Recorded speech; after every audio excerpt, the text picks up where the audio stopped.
Greetings ladies and gentlefish, and welcome to this here review of the SU-122A Russian Tier 5 SPG. But just before we talk about that, this is the first review I've brought you since the release of patch 9.3. Look at the new interface, the new pretty things, isn't it lovely? So for those of you that aren't aware, top left you've got the old game menu, basically. Move along, you have your player stats, your service record, and you can also bring up your clan statistics as well. You can purchase premium account, create a platoon, choose which battle mode you'd like to fight in, and there are a whole variety of them. You can also purchase gold, as you just saw there, and it will take you to the Wargaming gift shop. You can exchange your gold for credits, don't ever do this, and you can convert tank XP on elated machines to free XP via the use of gold. You've also got the research tag over here on the right hand side, and the rest is pretty much as you remember. Nothing too much has changed. One thing you may not be aware of, and I would just like to bring it to your attention if you're not, so they've added a whole bunch of new tanks as of patch 9.3, but I would specifically like to draw your attention to the Chaffee, because if you had fully researched the Chaffee, you will get the experience back that you basically lose with the restructuring of it. So that's the additional experience that you use to unlock the Chaffee from the Stuart, and now the research cost of the Chaffee has come down. You don't need that anymore, which basically means that you will be able to, you will get a refund of something like 40-something thousand experience that you can use to immediately unlock the Tier 6 T-37 light tank, and you will have experience to spare after you've done that. Anyway, let's talk about the Russian artillery piece. So, let's just re-find it. There we go, SU-122A. So what is this thing? Well, basically the idea was to take an SU-76 tank destroyer, rip off the gun that was sitting on it, and replace it with a 122mm howitzer, and voila, you have a self-propelled gun. You have an artillery piece. So what does this thing bring to the party? Well, it's got 210 health, which at tier 5 is not very good. This is an artillery piece. I mean, don't expect it to survive very long. 170 horsepower with a 11-ton machine. Long and the short of it is that this tank does not turn very well. It is not all that fast. It's kind of sluggish, in common with a lot of the other Russian artillery pieces, so do bear that in mind. Once you have deployed somewhere, if you need to relocate quickly, you're going to struggle. So you want to be paying careful attention to the minimap and bearing in mind when you need to move and just getting on with it and doing it bit by bit, if you will. The armour on this, I mean, it's not great, but I will talk about the armour in a little bit more detail in a moment, because whilst it's not fantastic, it does have some interesting features. View range of 340 is garbage, signal range of 625 is alright, but this is an artillery piece. You buy this thing for the gun. So, what's the gun like? Well, there are two guns. Stock gun, upgraded gun. Stock gun. This is basically the SPG version of the 122mm howitzer that you can mount on a lot of the tier 5, 6 and 7 Russian machines, medium and heavy tanks. It's okay, it's nothing to get too excited about. You really do want to upgrade this whenever you can. The only advantage this has over the Top Gun is the rate of fire. But if we just compare these two, you know, the Top Gun is larger caliber, higher penetration, does more damage, will have a larger splash radius, aims just as fast, the accuracy is even slightly better. So you want to get rid of this gun as soon as you can, and once you do that, you basically have the SPG version of the 152mm howitzer on the KV-2. So you fire less than 2 rounds a minute. This is one of the first artillery pieces you will come across that has a really significant reload time. Firing less than 2 rounds a minute means that you have a base reload time of just over 30 seconds at tier 5, which is an awfully long time. You've got two different types of ammunition you can load, high explosive or high explosive anti-tank. I have never loaded or fired a single shell of heat ammo out of this thing. The thing is, it only carries 15 rounds of ammunition. and it is so inaccurate and so slow to aim that, you know, you'd need to get a direct hit with heat ammo in order to do anything, and I just don't really think it's worth it. You're better off, in my opinion, sticking with the high explosive. 0.85 dispersion at 100 meters is pretty goddamn awful. 7-second aim time is also pretty bad. This is a kind of... yeah, it's not a very accurate gun, it's not necessarily very reliable, but when it works, whoo-hoo, that's an awful lot of pain you are dumping on someone's head in a very short period of time. So, what do you need to... oh, actually, no, we'll quickly have a look at the grind on this tank. So you have to unlock the top gun. The top radio, will you have unlocked from previous artillery pieces? It doesn't look like it, no. You get it again on the SU-8, so you'll have to unlock the top radio unless you've been down other elements of the Russian tech line. The top engine, if you've been down and played some of the Russian light tanks, the T-70 and the T-80, or the Russian tank destroyers, the Su-76 at Tier 3 or the Su-85B at Tier 4, you'll already have this engine unlocked. If not, you'll have to unlock it here, and of course you'll have to unlock the suspension. And the next vehicle costs just under 30,000 experience, which isn't too expensive in the grand scheme of things. So you can move on to that relatively quickly, especially if you take advantage of daily doubles and specials that give you ×3 experience per day and all of that jazz. So that's not too bad. Yeah, there isn't really that much more to say about this tank. It's got a good range. The gun hits hard. The what's the explosion radius on the shells like? 3.66 meters. That's not too shabby. Why do I have 16 rounds of heat ammo? Maybe that was from like the SU-122. Anyway, yeah, I mean, it's an artillery piece. There isn't too much to talk about. The gun is what sells this. The gun on this is fairly good. Oh, one thing that you do need to bear in mind, this tank has a very, very, very narrow gun traverse. If you're going to play Russian artillery, you're probably used to that already after the Tier 4, but if you're not, you will need to get used to that. That's a common feature of many Russian and German artillery pieces, and basically this means that if you need to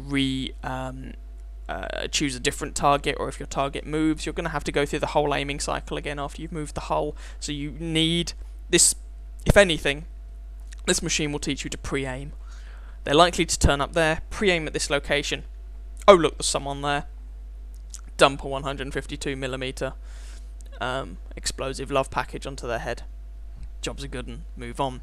So yeah, there isn't too much more to say about this in the garage. As I say, we'll have a look at a quick look at the armor profile, because it does have some interesting characteristics, and then go through a couple of games. Just occurred to me, I forgot to talk about crew skills and equipment. So if you want to keep this thing, consumables, well, I've got your regular consumables. Is there anything else you might want to consider taking? The extra combat rations wouldn't be a terrible idea, just to try and get the aim time down and the reload up. Lend-Lease oil, I tried that, but I didn't actually notice it make a huge difference. Removed speed governor, perhaps. You know, these are all options. As for equipment, well, I think if you were going to keep this and you wanted equipment on it, enhanced gun laying drive, try and get that aim time down. Gun rammer, try and make the reload time better, and then the third piece of equipment's kind of up to you. Camo net's an option. Yeah, sort of whatever you want really, and whatever you think is going to be useful. I didn't bother mounting any particular equipment on this tank, I must admit, but if you want to, that's fair enough. As for crew skills, well, I've already moved my crew across to the next machine, so I don't currently have my crew in this, but what would I suggest? Nothing particularly surprising. Sixth sense on the commander, and camo on everybody else, basically. Try to not get spotted, even. So, without any further ado, now we will have a look at the armor scheme. Okay, so let's have a quick look at the armor scheme. Yeah, I know this is an artillery piece, and it probably doesn't have much armor, and I'm not going to spend long doing this, but there is something worth noting. So, boom, armor. Right. Okay, from the rear, this thing, armor, is pretty terrible. 15, 10, it's garbage. High explosive will go straight through the rear of this tank. From the side, 10, 15, pretty garbage. High explosive will go straight through this tank. But from the front, now, front of the hull, is 25 millimeters thick, plus the little bit of sloping, 31. The lower plate actually ends up being better, sort of better angle, so you get 38 millimeters out of it. 25 goes to 26-ish on the gun shield. Straight through the gun itself, you've got 15, a region of 0 around it. Interestingly, these two regions that are actually 42 millimeters thick, which goes up to 55, or in this case 70 something in some regions, means that you're not realistically going to bounce a great deal of much. Tier 3s might bounce on your front, but importantly, if you are trying to kill one of these things, don't bother loading high explosive.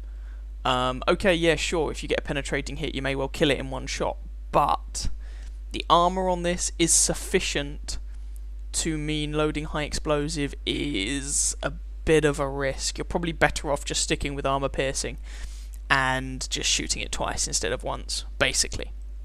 So that's the only real way in which the armor on this thing is relevant.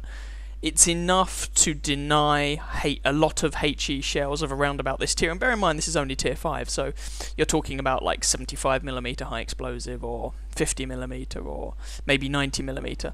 90mm will probably still do the job. 75, bit dubious, because their penetration values is around about the sort of armor you could be dealing with. So yeah, I wouldn't bother loading high explosive to kill one of these things. And if you're driving one of these things, don't expect to survive very long if someone gets you up close. It's an artillery piece, this should come as no great surprise. Having said that, let's just get on with some games.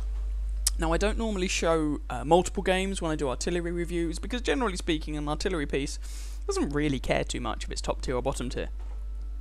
But while this is going to be a top tier and a bottom tier game, that's not the reason that I'm showing these particular games. First game is going to be the sensible game. The one that will give you an idea of how this tank typically performs. The second game is going to tell you why people hate artillery, and why people will hate this particular tank. Now you can see I actually have binos and a camo net and toolbox on this tank. It is my standard grinding equipment even for artillery. You'd be surprised the number of times when you can pick up some spotting damage, even driving an SPG with some binocular telescopes. So I am just pulling back to somewhere slightly safer, and you can immediately see this thing not really very quick. The other thing you can immediately see is the really narrow gun traverse, and finally it only carries 15 shells. Now you have a choice between high explosive ammo and high explosive anti-tank. I'm not loading any heat because that requires direct hits, and this gun is not especially accurate. Now, while this is a tier 5 game, well, this is a tier 5 game, and it's a very tier 5 game, but the matchmaker has clearly favoured our team. Are there any platoons? No, the matchmaker's just having a bit of a brain fart. We have all tier 5s, apart from 2 tier 4s. The enemy team has a tier 3, 4 tier 4s, and then the rest are tier 5. But anyway, I've got myself to a relatively safe location, and you can see the epically long aiming time on this gun. Oh my god. The one that you need to be able to pre-aim, especially if you're going to be playing higher tier artillery pieces. You need to get into the habit of going, someone's going to likely turn up there, let's throw my gun in that direction and pre-aim at that spot in anticipation. So swing the gun round, have a look at this SU-85B. Oh, that was a waste of time. SU-85B is on 2 health. I don't want to waste a shell on that. Right, T-34, M4. Concentrate on the M4. Aim for 3 sentries. Oh, but these guys are moving. That's inconvenient. I'm going to have to go through the whole aiming cycle again. Ah, well, never mind.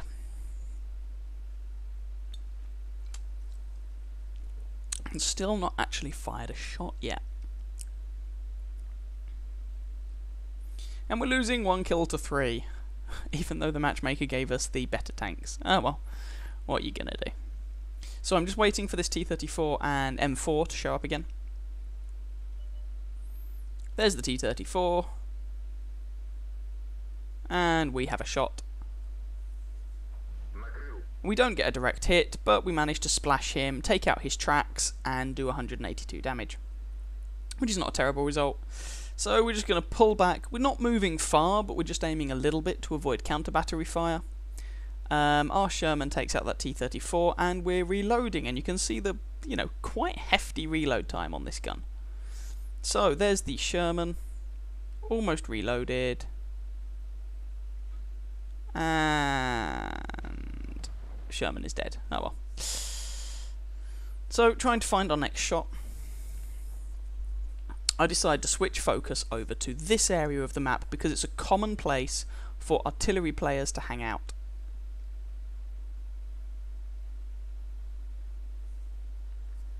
And I think I just noticed a shell tracer. And there you go, second shell tracer, so I adjust my aim and fire.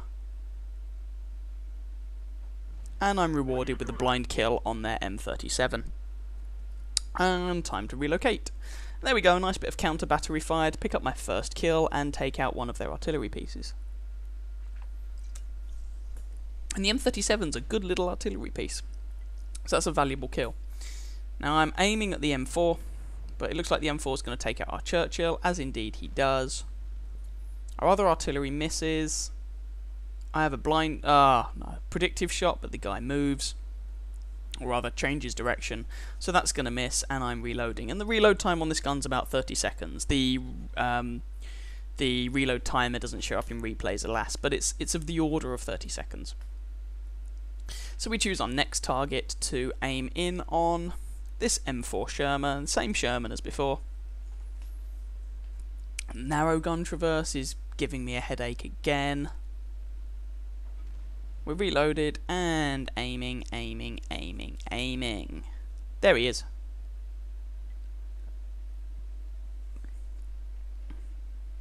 He moves. Stay still, you little bugger. If someone can spot him, then I can have this shot. Come on, guys.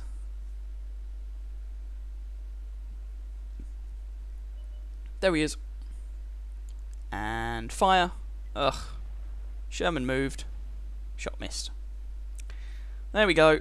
That's artillery for you. If you're going to play it, get used to stuff like that.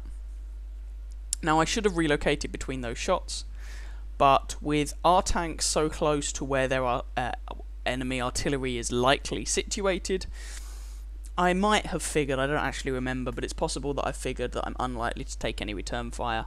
Having said that, I should have relocated at that point. You know, if you've got a vaguely significant reload on your artillery piece, always relocate. That was a very bad shot. He pulled back. It was a really, really bad shot, and he takes out our T-49. I decide to switch attention. Ooh, Type T-34. I would like to have a target that isn't going to move, please. Would be nice. And again, I should have relocated after I took that shot. And, ooh, T1 heavy tank. Now, the side armor on a T1 heavy is utter garbage. So if I can put a shot into his side, very good chance it will penetrate. The HE shells on this tank have 88 penetration, which should be enough for his side armor. And if I penetrate, I do an awful lot of damage. And there goes their T1 heavy tank. For kill number 2, and a nice amount of damage to boot.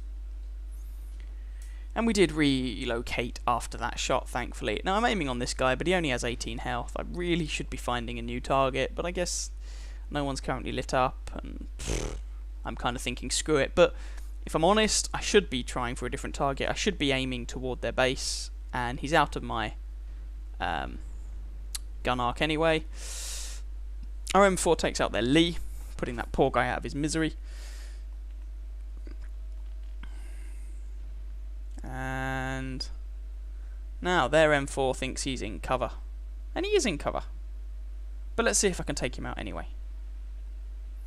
Now, I wouldn't necessarily recommend taking shots like this, but my logic is that an M4 is a dangerous tank in this matchmaking, and our team could really do with this guy being shifted. So if I can shift him, that would be fantastic. So, take the shot. And there we go. Sniper artillery strikes again. Our T-34 is talking about an M4 camo hack. It's not a camo hack, dude. You just don't understand how the game works. I'm sorry. There are no hacks in this game. There are mods, but they're not going to do anything to your camo. So, Shot's there. Stug is a very bad shot because he's behind a lump of rock. So I'm aiming in on this Chi-He, who is now dead. D2. This is not really worth it, but I'm already aimed at the guy, but he's dead anyway. So that leaves 2 Stugs and an M41 artillery piece.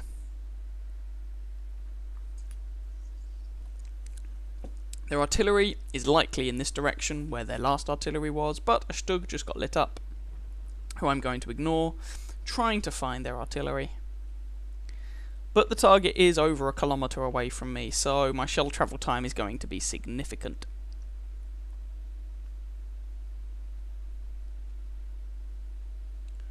Still just looking around, trying to see if I can see any tracer. Oh, no, their artillery has massively moved. Alright, little M41. Can we do anything to you? And there's the Stug 3, guy I saw earlier on. I switched my target to him because I reckon the artillery's going to die, and indeed he does. And Stug decides to go for a swim. Now, I want someone to spot this guy so I can get a shot on him. Language. We're capping as well. I mean, this is a foregone conclusion. The game is over. It's just a matter of who can pick up the damage and kill on this chap. Stug, have the shot, but the M4 derps him first, and my shot wouldn't have hit him. I'd have only had a little bit of splash damage anyway, and that was the game. So nothing spectacular there, but just it gives you an example of the sort of game you can expect in this tank. Have a look at the post-battle results, and then we'll move on to a game which is a little bit different.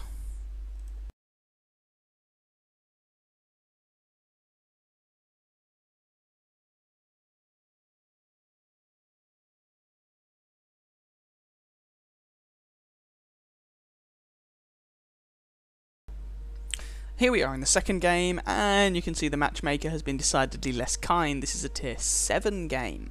But as I mentioned, artillery often doesn't really care about the tier of game. We're also here on, is it Sacred Valley? Pearl River? One or t'other. You should be able to recognise the map. And it's a map that, in my opinion, is not particularly good for artillery, especially since they changed it. So this might be slightly awkward, but this game is not about skill or anything like that. This game is more about how jammy you can get and the good results that can fall out of that. So I'm just trying to take up a position from where I can give these guys supporting fire, and initially I really want to get a shot into the middle of the map. That's where people tend to crop up first. So I'm pre-aiming. So sometimes some of you may wonder, how did the artillery aim at me so quickly? They actually managed to hit me. They must have got really lucky because they didn't have time to aim. Or alternatively, they knew where you were likely to turn up, or where someone was likely to turn up. You turned up there, they had a shot because they were pre-aimed at that location. So I'm pre-aiming at this location because I can almost guarantee that someone's going to show their face here. VK's moving up, T-34-1, have a shot. Miss. Boo. I should have relocated after that shot, but then again, it's kind of awkward to get shots into this region sometimes, so that relocation may not have been very helpful. Now I'm trying to get shots on this Panther, as he's not sitting behind a rock. He's a bigger target, etc, etc, etc.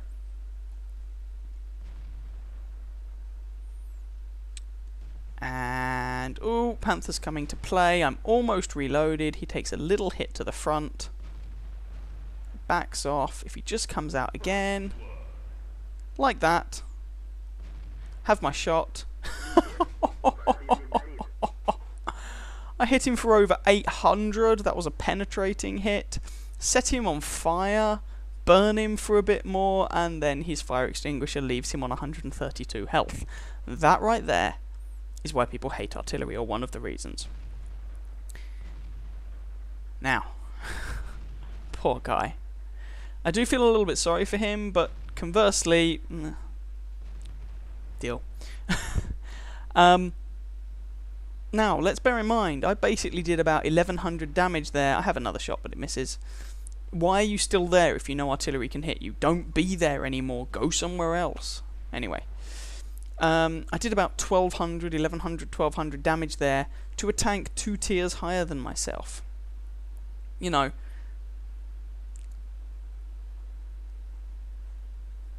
and so that one shot is actually going to be worth an awful lot of experience.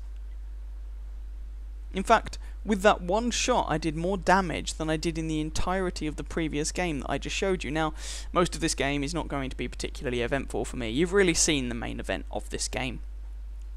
But I'm going to go through the whole thing anyway, because it's not a particularly long game. So, PZSFL, he has garbage armor, so I'm going to aim at him. And he's a tier 7, and he's a dangerous tank. I mean, why not? That Panther's still alive, by the way.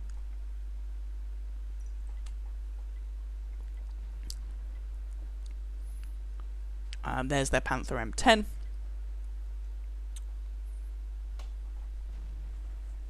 And I should have kept aiming at that PZSFL because he's just been spotted again. That was my mistake, but never mind. There he is. Oh no, sorry, it was the Nashorn that was spotted, not the PZSFL. Nashorn is being properly worked over. He's on 22 health. And Jagdpanther is having people close in on him. Panther M10 is down. We're advancing on their base and we're winning 9-5. 10-5. I mean, this is a pretty one-sided game, I'll be honest.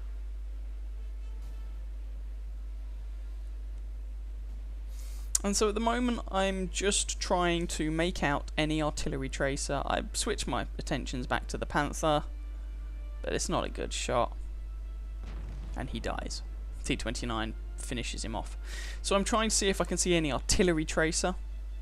They've got 3 artillery after all.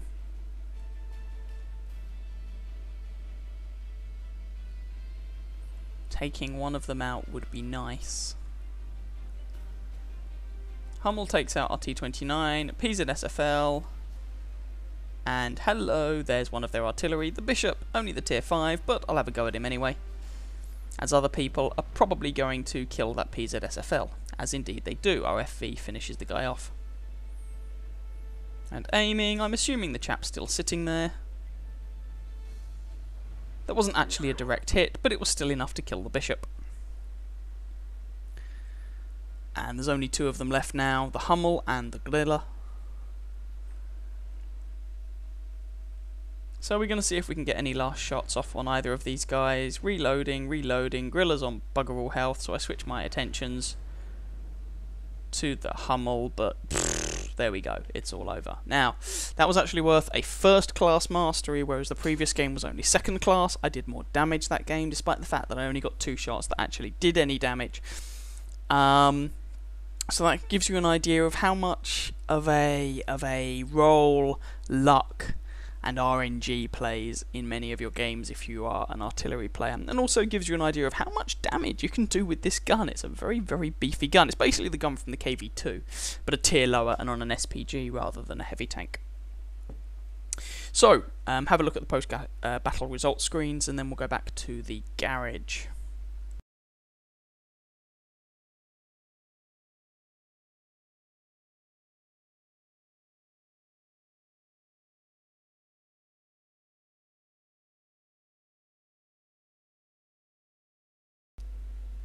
So what do I think about this machine overall? It's alright. It's nothing particularly special, but it's okay. It's a fairly solid piece of kit. The aim time's a bit frustrating. The lack of ammo I thought would be a problem, but frankly you have such a long reload time that I haven't actually noticed that an issue. It can be a frustrating machine to play, but it's certainly not a terrible artillery piece. I'm not going to keep it. It's not really to my taste. I don't keep many artillery pieces. In fact, I don't think I've kept... I don't know why I'm flicking to the next one along the line. I don't think I've kept a single artillery piece yet. I'm not going to keep this, but it's not exactly an especially painful grind for you to go through. So yeah, I hope you guys enjoyed my thoughts on this thing. If you did, please feel free to catch some of my other videos and or subscribe to my channel, and I wish you very happy hunting on that battlefield. Ciao ciao.